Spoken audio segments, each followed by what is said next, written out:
Assalamualaikum warahmatullahi wabarakatuh. Kembali lagi di video kali ini saya akan membahas sumber hukum Islam.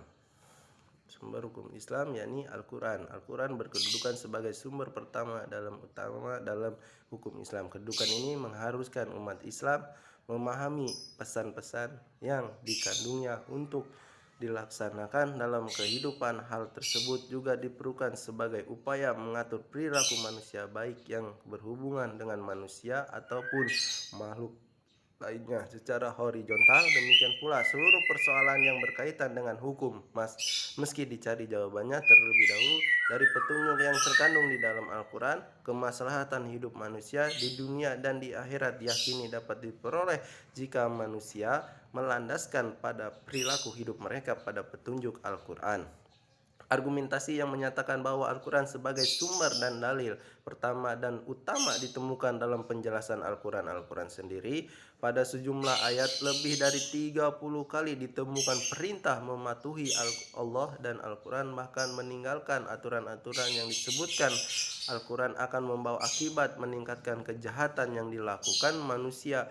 Al-Quran secara tradisional yakni makna yang dikandungnya bersifat qadhi ya wujud, maksudnya adalah lafaz Al-Quran dan pesan-pesan dikandungnya terjamin keautentikan dan otoritas kebenarannya. Autentikan itu terjamin karena transformasi periwayatannya secara keseluruhan mencapai tingkat mutawatir. Selain itu, jaminan keaslian Al-Quran mendapat intervensi langsung dari pemiliknya, Allah Subhanahu wa taala.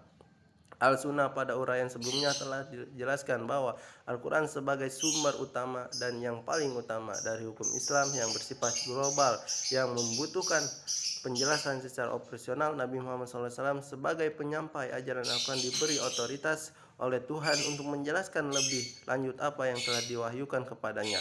Dengan demikian Al-Sunnah baik dalam bentuk perkataan, perbuatan maupun bentuk takrir kedudukan sebagai sumber kedua setelah Al-Quran. Kedudukan Al-Sunnah sebagaimana disebutkan di atas berdasarkan argumentasi bahwa secara normatif ditemukan ayat Al-Quran yang menyuruh untuk taat kepada Rasul. Ketaatan kepada Rasul sering dikaitkan dengan ketaatan kepada Allah SWT, seperti yang ditemukan oleh surat An-Nisa ayat 13. Artinya hukum-hukum tersebut itu adalah ketentuan-ketentuan dari Allah. Barang siapa taat kepada Allah dan Rasulnya, niscaya Allah memasukkannya ke dalam surga. Al-Quran sering menetapkan beriman kepada Rasul sama dengan kewajiban beriman kepada Allah Subhanahu wa taala. Disebutkan dalam surat Al-A'raf ayat 158. Penegakan Al-Quran juga menyebutkan bahwa perbuatan Rasul berdasarkan wahyu yang diturunkan kepadanya seperti yang disebutkan dalam surat Al-Najm ayat 3, yang artinya dan tidaklah diucapkan itu Al-Quran menurut kemauan hawa nafsunya, akal dan proyeksi istihad. Peringatan akal menurut Al-Quran lebih khususnya menurut pengertian pramuslim, yaitu bahwa memerhatikan alam dengan otak, yang dimana otak adalah organ tubuh akal. Artinya akal itu sendiri terdapat di dalam otak seseorang yang digunakan untuk berpikir dan berdasarkan pemikiran itu maka lahirlah suatu ide atau gagasan mengenai suatu masalah yang dipikirkan. Sebagaimana telah kita ketahui bahwa Allah SWT menciptakan manusia berbeda-beda berdasarkan akal dengan makhluk hidup lainnya seperti hewan dan tumbuhan. Berdasarkan perspektif Islam, peran akan dibagi dua, yaitu satu, memahami nilai-nilai ajaran agama. Apabila ada doktrin yang kurang jelas, akal akan merumuskan pelaksanaannya. Adapun ketiga, sebuah doktrin agama itu nilai sosial, akal bertugas menerjemahkan dalam konteks kehidupan kekinian, bukan untuk mengubah doktrin melainkan menemukan pelaksanaan doktrin. Yang kedua, akal bertugas memilih dan menyeleksi doktrin agama. Terkadang ada doktrin agama yang temporer, madaniyah yang doktrin agama selalu kontemporer, makiyah. Terkait hal ini akal bertugas untuk memilih kemungkinan terbaik pelaksanaannya. Akal dan proyeksi istihad.